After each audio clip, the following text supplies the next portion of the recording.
Welcome back to official Akhtar Rahman sir YouTube channel. एक नए video में आपका फिर से बहुत बहुत वेलकम है दोस्तों। हमने आपको बताया था कि 8 तारीख को जैसे ही सीटेट का पेपर खत्म हो जाता है दोस्तों, उसके बाद 9 फरवरी से जो है हम हमारे महाटेट के जो लेक्चर है लाइव प्लस रिकॉर्डेड वो शुरू कर देंगे दोस्तों।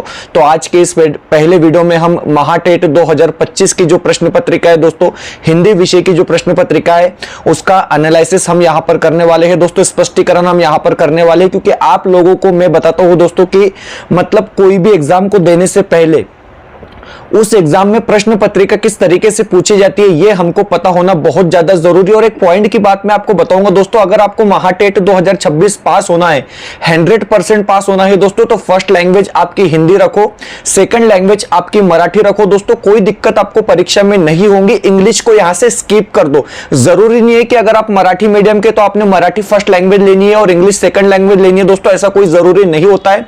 पात्रता परीक्षा में आप किसी भी भाषा से जो है दोस्तों परीक्षा को पास कर सकते हैं, एलिजिबल कर सकते हैं। तो यहां पर ज्यादा चांसेस होता है दोस्तों, क्योंकि हमने एक सर्वे किया था 2025 की परीक्षा में, और 2025 की परीक्षा में मैं आपको बता रहा हूं कि 56% स्टूडेंट ऐसे थे जिन्होंने अपनी पहली लैंग्वेज हिंदी रखी थी और सेकंड लैंग्वेज मराठी रखी थी। आप पहली लैंग्वेज हिंदी भी रखते हो और सेकंड लैंग्वेज मराठी रखते हो दोस्तों, तो बाकी का जो पेपर होता है, पेपर 2 की बात हम करेंगे, समाजशास्त्र और बाल मानस शास्त्र आपको हिंदी में मराठी में पूछा जाएगा, ठीक है।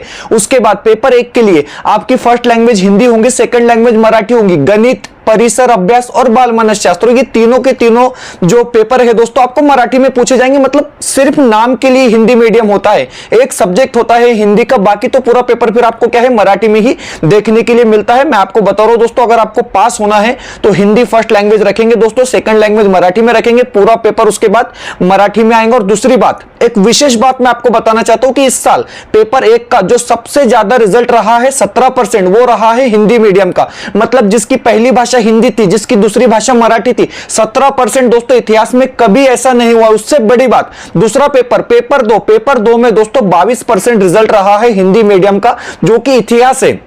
आप देखते हैं 3% रिजल्ट आता है, 4% रिजल्ट आता है दोस्तों, लेकिन 22% पेपर 2 में रिजल्ट रहा है हिंदी और मराठी जिसकी भाषा थी दोस्तों। तो मैं आपको बता रहा हूं कि इसका बहुत ज्यादा क्रेडिट जो है दोस्तों वो हमारे चैनल को भी मिलना चाहिए, क्योंकि जितने विद्यार्थियों ने हिंदी विषय यहां पर भाषा 1 लिया था और भाषा 2 मराठी लिया था, वो टोटली मैं आपको बता रहा हूं 90% हमारे पास पढ़ने वाले बच्चे पास हुए दोस्तों। और हिंदी की 25 की गारंटी मैं आपके लेता हूं, मतलब 30 में से 25 प्लस आप डेफिनेटली करेंगे दोस्तों। बस आपको क्या है, परीक्षा तक हमको फॉलो कर रखना है, परीक्षा तक हमारी चीजों को सुनना है दोस्तों, हमारी बातों को मानना है और हमारे जो नोट्स है दोस्तों उसका इस्तेमाल करना है। मैं आपको यकीन दिलाता हूं कि आप 25 मार्क्स जो है हिंदी में डेफिनेटली आप क्या है दोस्तों लोगे। तो चलिए, पेपर हम आपके सामने लेकर आए हैं 23 नवंबर 2025 को जो हिंदी का पेपर हुआ था। बड़ा आसान सा, बड़ा सिंपल सा पेपर हुआ था दोस्तों। अगले 15 मिनट में हम इसको आपको सॉल्व कर दिखाएंगे। एक आइडिया आपको आ जाएगा कि परीक्षा में प्रश्न किस प्रकार पूछे जाते हैं दोस्तों। मेरा नाम है अख्तर रहमान और आप देख रहे हैं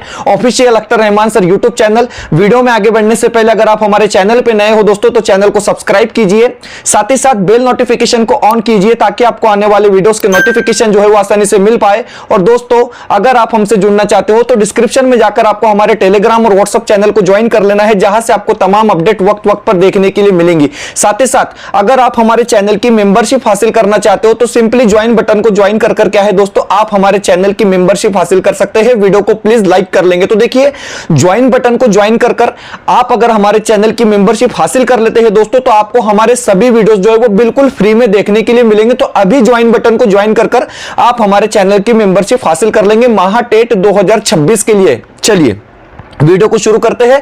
एक बार दिल से लाइक कर देंगे दोस्तों, और चैनल पे नए हो तो चैनल को सब्सक्राइब कर लेंगे। पहला जो प्रश्न है, अब देखिए यहां पर जो पहला प्रश्न है दोस्तों 2025 की परीक्षा में पूछा गया प्रश्न है कि मधुर मधुर मुस्कान मनोहर मनुज वेश का उजियाला, यह उदाहरण निम्न में से किस अलंकार का है। तो देखिए, जो सबसे आसान अलंकार होता है, जो सबसे इजी अलंकार होता है दोस्तों, जहां पर वर्ण की पुनरावृत्ति होती है। आप देख रहे हैं, मधुर में मोह है, फिर मधुर में मोह है, मुस्कान में मोह है, मनोहर में मोह है, मनुज में मोह है, तो मोह वर्ण की क्या हो रही है, पुनरावृत्ति हो रही है।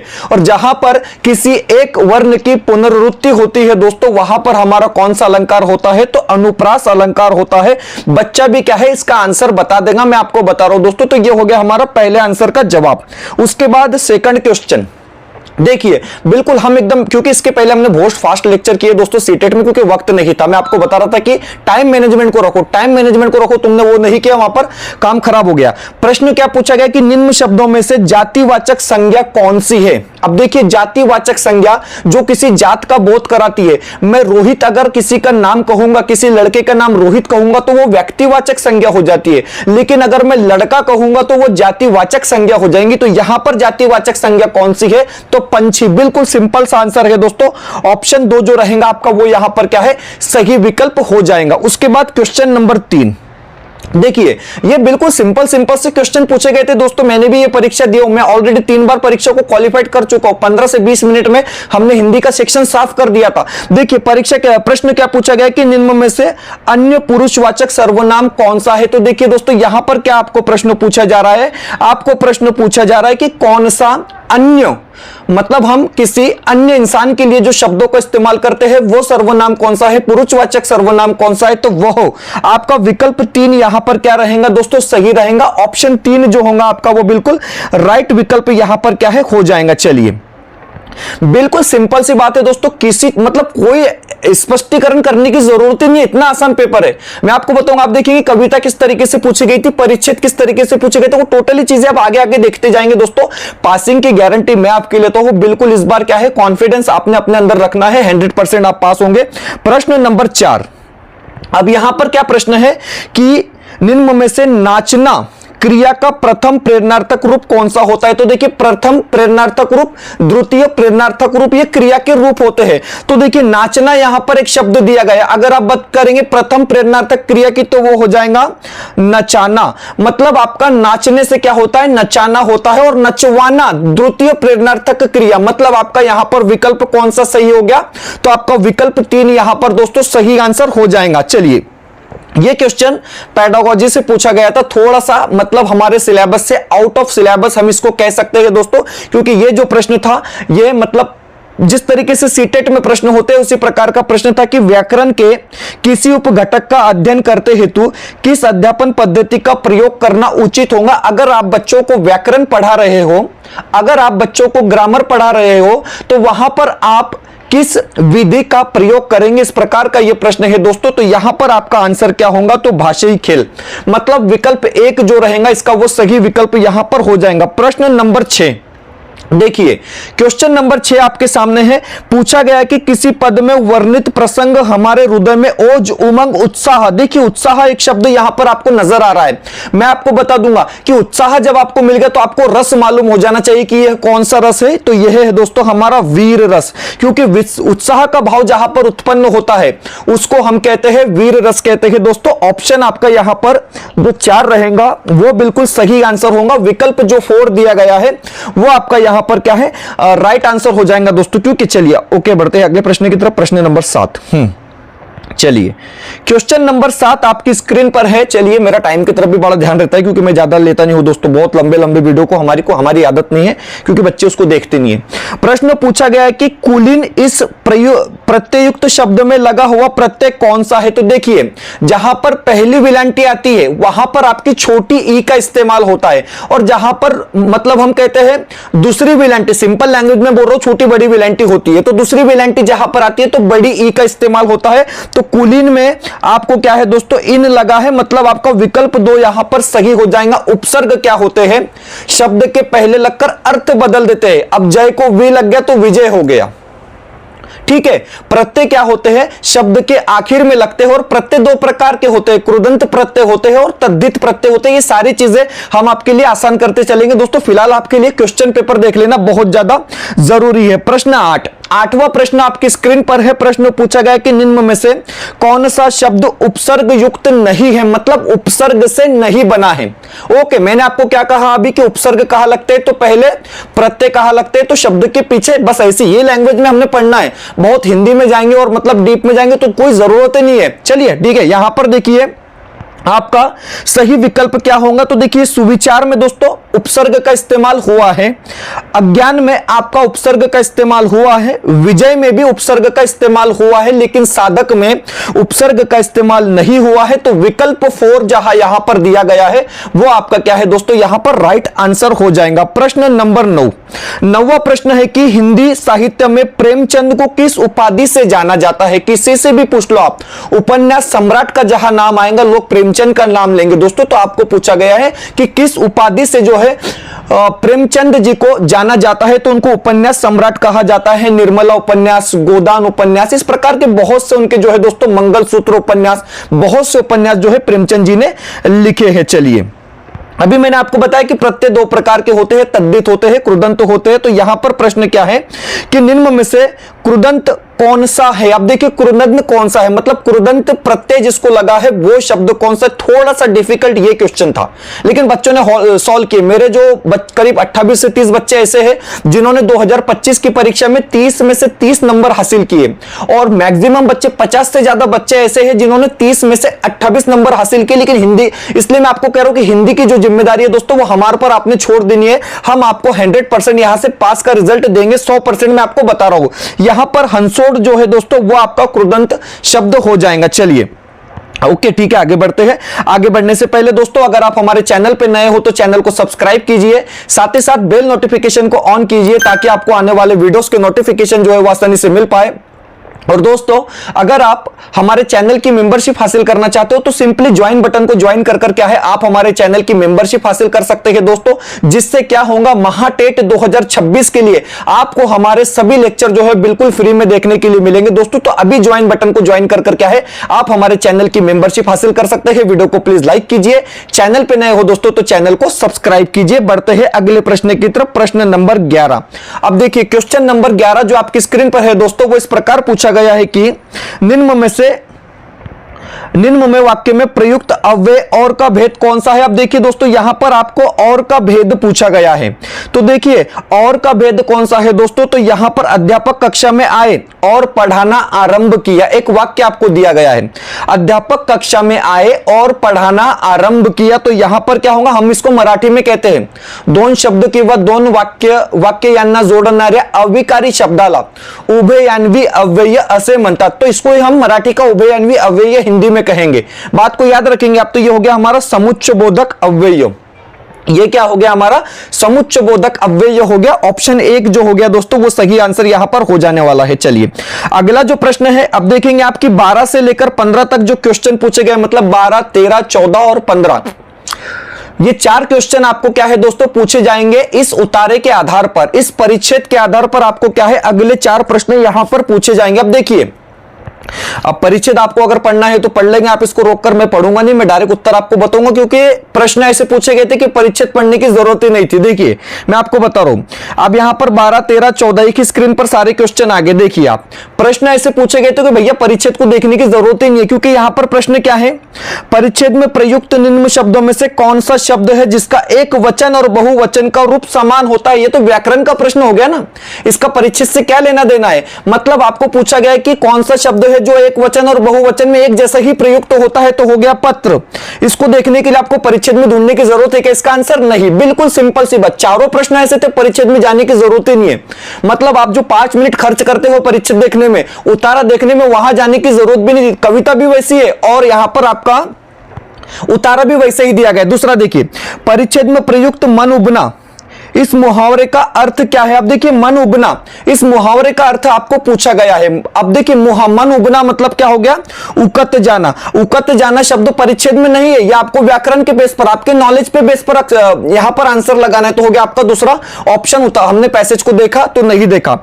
तीसरा प्रश्न मतलब प्रश्न नंबर 14 पूछा गया है कि निम्न में से सौभाग्य इस शब्द का विलोमार्थक शब्द क्या है? अब इसका भी परिच्छेद से क्या लेना देना है? सौभाग्य का विरुद्धार्थी क्या हो गया, तो दुर्भाग्य हो गया। मतलब आपका विकल्प भी यहां पर क्या है दोस्तों सही हो गया। 3 क्वेश्चन हमने कर लिए, लेकिन परिच्छेद को हमने देखा कि नहीं देखा, देखने की जरूरत भी नहीं पड़ी। ठीक है, क्योंकि टोटली व्याकरण पूछा जा रहा है, टोटली ग्रामर आपको क्या है पूछा जा रहा है। उसके बाद 15वां जो प्रश्न है वो आपको पूछा गया है कि परिच्छेद में प्रयुक्त ये जो विराम चिन्ह है, इस विराम चिन्ह को क्या कहते हैं? तो ये है दोस्तों अल्प विराम। ये क्या है? आपका कॉमा है, अल्प विराम है, मतलब आपका विकल्प यहां पर कौन सा सही होगा? तो विकल्प 2 यहां पर क्या है दोस्तों? सही रहेगा। हमने चारों क्वेश्चन देख लिए, लेकिन परिच्छेद को हमने नहीं देखा क्योंकि देखने की जरूरत ही नहीं पड़ी। टोटली जो प्रश्न पूछे गए हैं वो व्याकरण से क्या है आपके यहां पर दोस्तों पूछे गए हैं। चलिए आगे बढ़ते हैं दोस्तों। उसके पहले हम आपको बताएंगे कि हमारे पास हिंदी का नोट्स अवेलेबल हो चुका है दोस्तों। महाटेट 2026 के लिए हिंदी का हमारा अपडेट नोट्स अवेलेबल हो चुका है। स्क्रीन पर आप देख रहे हैं दोस्तों, सिर्फ 219 रुपए में आपको ये हिंदी का नोट्स दिया जाएगा दोस्तों। 94 पेज का नोट्स है, आपको ये पीडीएफ के स्वरूप में मिलेगा। आप इसको जेरोक्स कर पढ़ सकते हैं दोस्तों व्हाट्सएप पर।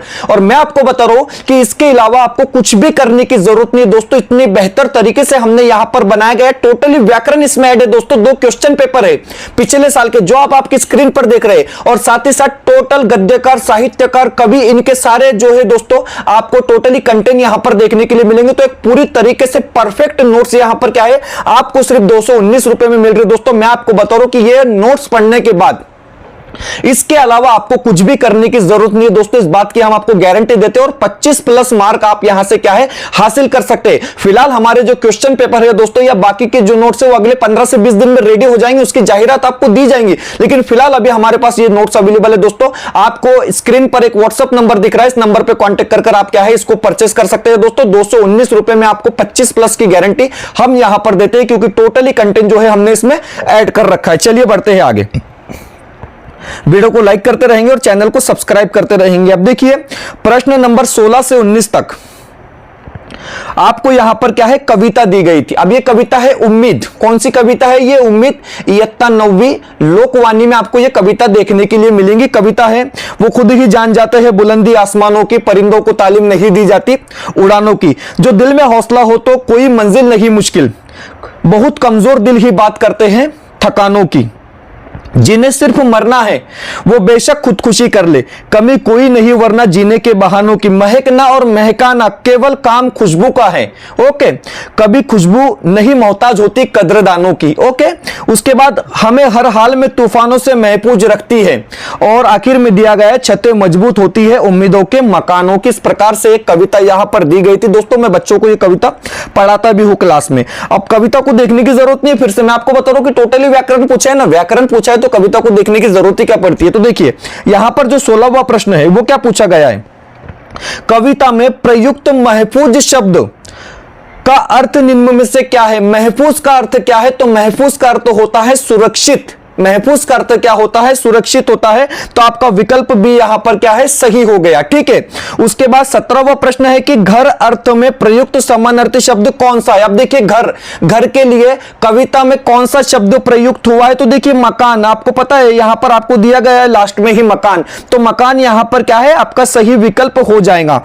ऑप्शन आपका जो 3 रहेगा वो बिल्कुल यहां पर क्या है सही आंसर होगा। प्रश्न नंबर 18वां प्रश्न पूछा गया कि दिल शब्द का विशेषण निम्न में से कौन सा है? मतलब कविता में प्रयुक्त दिल शब्द का विशेषण निम्न में से कौन सा है? अब देखिए दिल के लिए कौन सा शब्द इस्तेमाल हुआ है मैं आपको बताऊंगा। कमजोर दिल, यहां पर आप देखेंगे दोस्तों कहां पर है, तो देखिए कमजोर दिल आपको दिख रहा है, कमजोर दिल। तो ये विशेषण जो है दिल के लिए प्रयुक्त हुआ है। तो यहां पर आपका क्या होगा दोस्तों जवाब? आपका जवाब यहां पर हो जाएगा कमजोर दिल। ओके, चलिए मतलब कमजोर। और उसके बाद पूछा गया आप देखिए कविता की विधा निम्न में से क्या है? तो कविता की विधा कौन सी है दोस्तों? गजल है। पढ़ने में मालूम पड़ रही ना, पढ़ने में ही हमको मालूम पड़ रही कि ये क्या है, ये गजल है। तो आपका विकल्प 1 जो रहेगा दोस्तों वो यहां पर सही हो जाएगा। यहां पर कविता के क्वेश्चन हमारे खत्म होते हैं। आगे के जो क्वेश्चन है दोस्तों वो फिर से व्याकरण से रिलेटेड प्रश्न आपको पूछे गए हैं। चलिए 18 मिनट हो चुके हैं और 5 मिनट में खत्म कर देंगे। अब प्रश्न क्या है 20वां की निम्न में से उच्चारण स्थान के आधार पर ट ठ ड ढ नो ये क्या है दोस्तों? तो ये मुर्दा है। जल्दी जल्दी जवाब लगा लेंगे। ऑप्शन 3 आपका सही है। क ख ग घ ओके, कंठ हो गया, चो छो जो जो, तालव्य हो गया, टो ठो डो डो पो फो बो बो, ओष्ट हो गया। ये सारी चीजें हम आपको आगे बताते चलेंगे। ठीक है, प्रश्न नंबर 21वां प्रश्न है कि साध्वी शब्द का पुल्लिंग शब्द क्या है? साध्वी का पुल्लिंग क्या होगा? साधु होगा। साध्वी का पुल्लिंग क्या होगा? तो साधु होगा। विकल्प 3 आपका सही हो जाता है। अगला प्रश्न, प्रश्न नंबर 22वां प्रश्न पूछा गया कि निम्न में से किस वाक्य में संबंध कारक विभक्ति का प्रयोग नहीं हुआ है? देखिए संबंध कारक विभक्ति का प्रयोग कहां पर नहीं हुआ है? तो आपका ऑप्शन 3 गंगा हिमालय से निकलती है, यहां पर आपका संबंध कारक विभक्ति का प्रयोग नहीं हुआ है। यहां पर आपका क्या है, गंगा हिमालय से निकलने की बात हो रही है, तो कहीं से निकलना कहीं से हटना यहां पर जो है संबंध कारक में नहीं आता है दोस्तों। तो आपका विकल्प 3 जो रहेगा वो आपका क्या है, सही विकल्प हो जाएगा। अपदान कारक का उदाहरण यहां पर दिया गया है। प्रश्न नंबर 23वां प्रश्न है कि प्रत्येक शब्द का संधि भेद क्या है? प्रति प्लस एक, दोनों तरफ स्वर आ रहे हैं, स्वर संधि हो जाएंगी, आपकी स्वर संधि हो जाएंगी दोस्तों कि प्रति प्लस एक मतलब प्रत्येक, दोनों तरफ स्वर आ रहे हैं तो स्वर संधि हो जाती है। चलिए अगला प्रश्न है कि निम्न में से कौन सा वाक्य अर्थ के अनुसार अज्ञार्थक वाक्य नहीं है? अब देखिए अज्ञार्थक वाक्य नहीं है, कितना आसान है, मैं आपको बता रहा हूं। बच्चों खेलने लगो अज्ञार्थक वाक्य है। तीनों उस कोने में बैठ जाओ, ऑर्डर दिया जा रहा है, बोला जा रहा है कुछ। प्रतिदिन 4 पंक्तियों का सुलेखन करो, आपको कुछ बताया जा रहा है। लेकिन यहां पर आपका विकल्प 3 जो है दोस्तों, राजा अपने दोनों टांगे खो बैठा है, तो यहां पर यह है अज्ञार्थक वाक्य नहीं होगा, मतलब आपका विकल्प सी यहां पर क्या है दोस्तों, तो सही आंसर हो जाएगा। प्रश्न नंबर 25, अब देखिए क्वेश्चन नंबर 25 आपको पूछा गया है, निम्न वाक्यों में से कौन सा वाक्य सामान्य वर्तमान काल का वाक्य है? जल्दी जल्दी आप चारों वाक्य जो यहां पर दिए गए हैं पढ़ लेंगे दोस्तों, हम आपको आंसर बता रहे क्योंकि सोपे प्रश्न है, इजी क्वेश्चन है। तो देखिए सामान्य वर्तमान का वाक्य कौन सा है? तो मां रोटी बनाती है, विकल्प डी आपका राइट आंसर होगा दोस्तों। बड़े आसान क्वेश्चन क्या है आपको पूछे गए थे। अगला जो प्रश्न है कि कौन सा शब्द अशुद्ध है, मतलब सही ढंग से नहीं लिखा है, जिसकी स्पेलिंग गलत है? तो देखिए अभ्युदय इस तरीके से लिखा जाता है, यहां पर अगर सिर्फ ये पीलांटी पहला लगा देते तो सही हो जाता दोस्तों, लेकिन यहां पर अभ्युदय मतलब आपका विकल्प 3 जो रहेगा वो सही आंसर हो जाएगा। चलिए प्रश्न नंबर 27, चलिए दोस्तों अगला प्रश्न नंबर 27। अब देखिए जिस छंद में चारों चरणों की मात्राएं सम संख्या में होती है, सम संख्या में होती है मतलब एक जैसी होती है, सम संख्या में होती है मतलब एक जैसी होती है, वह छंद क्या कहलाता है? तो सममात्रिक छंद कहलाता है। जिसके चारों चरण एक समान एक मात्रा में होते हैं तो वो सममात्रिक छंद कहलाता है दोस्तों। विकल्प 2 आपका सही रहेगा। अगला प्रश्न है, राहुल बड़ी मुश्किल से पहाड़ पर चढ़ पाया, इस वाक्य में प्रयुक्त सहायक क्रिया कौन सी है? तो देखिए दोस्तों जो सपोर्ट करती है और जिसमें जुमला खत्म होता है, जिसमें वाक्य खत्म होता है, उसको हम सहायक क्रिया कहेंगे। तो यहां पर पाया क्या है आपका सहायक क्रिया होगा, ऑप्शन सी जो डी जो रहेगा आपका यहां पर सही विकल्प होगा दोस्तों। प्रश्न क्रमांक 29वां प्रश्न है कि रचना के आधार पर उसी ऊर्जा में से मनुष्य शारीरिक और मानसिक कार्य करता है, इस वाक्य का प्रकार कौन सा है? तो देखिए ये सरल वाक्य है क्योंकि यहां पर एक ही करता है और एक ही कर्म है दोस्तों, तो इसलिए ये वाक्य कौन सा है? सरल वाक्य है। बिल्कुल आसान क्वेश्चन आपको पूछे गए थे। और प्रश्न नंबर 30 है कि निम्न में से देश रक्षा इस समासिक शब्द का कौन सा अलंकार है? तो देश की रक्षा में कौन सा अलंकार आपका समास आता है? तो तत्पुरुष समास आता है, मतलब आपका विकल्प डी जो रहेगा दोस्तों वो बिल्कुल राइट आंसर यहां पर क्या है हो जाएगा। तो इस प्रकार जो है दोस्तों हमने यहां पर हिंदी के 30 प्रश्न देखे हैं जो 23 नवंबर 2025 को पूछे गए थे। और मैं आपको बता रहा हूं तो हिंदी का जो सेक्शन होता है दोस्तों वो बिल्कुल आसान और बड़ा सिंपल हिंदी का सेक्शन होता है दोस्तों। आप देख रहे हैं आपकी स्क्रीन पर हिंदी मराठी कॉम्बो नोट्स आपको 299 रुपए में यहां पर दिया जा रहा है दोस्तों।